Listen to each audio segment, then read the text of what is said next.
আসসালামু আলাইকুম ওরহমতুল্লাহি ওয়াবারাকাতু। আলহামদুলিল্লাহি ওয়াহদা ওয়াসসালাতু ওয়াসসালামু আলা মান লা নাবিয়্যা বাদ আম্মা বাদ।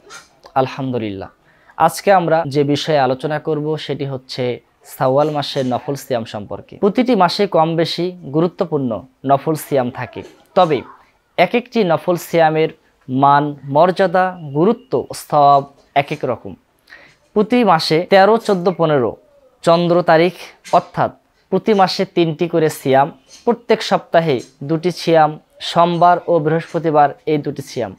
এছাড়াও আশুরার সিয়াম মুহররম মাসের 9 এবং 10 তারিখ অথবা 10 এবং 11 তারিখ, এই 2 দিন আশুরার সিয়াম।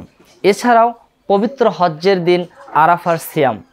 এছাড়াও অসংখ্য নফল সিয়াম রয়েছে, এর পুরস্কার রয়েছে অফুরন্ত ও অপরিসীম।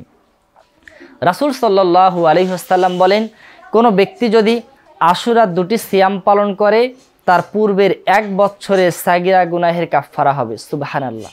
কোনো ব্যক্তি যদি আশুরার 2টি সিয়াম মুহররম মাসের 9 এবং 10 অথবা 10 এবং 11, কোনো ব্যক্তি যদি আশুরার এই 2টি সিয়াম পালন করে তাহলে তার 1 বছরের সাগিরা গুনার কাফফারা এই 2টি আশুরার সিয়ামই যথেষ্ট।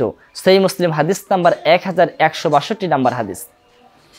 এমনিভাবে রাসূল সাল্লাল্লাহু আলাইহি ওয়াসাল্লাম বললেন, কোনো ব্যক্তি যদি আরাফার দিন 1টি সিয়াম পালন করে তাহলে তার আগের এবং পরের 2 বছরের সাগিরা গুনাহের কাফফারা এই 1টি সিয়ামই যথেষ্ট।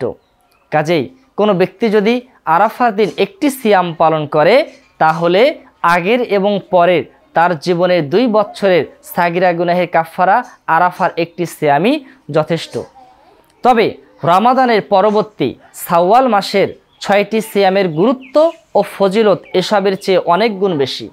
এ বিষয়ে রাসূলুল্লাহ সাল্লাল্লাহু আলাইহি ওয়াসাল্লাম ইরশাদ করেন, মান সামা রমাদানা সুম্মা আতবাহু সিত্তাম মিন শাওয়ালিন কানা কাসিয়ামিদ দাহরি। রাসূল সাল্লাল্লাহু আলাইহি ওয়াসাল্লাম বলেন,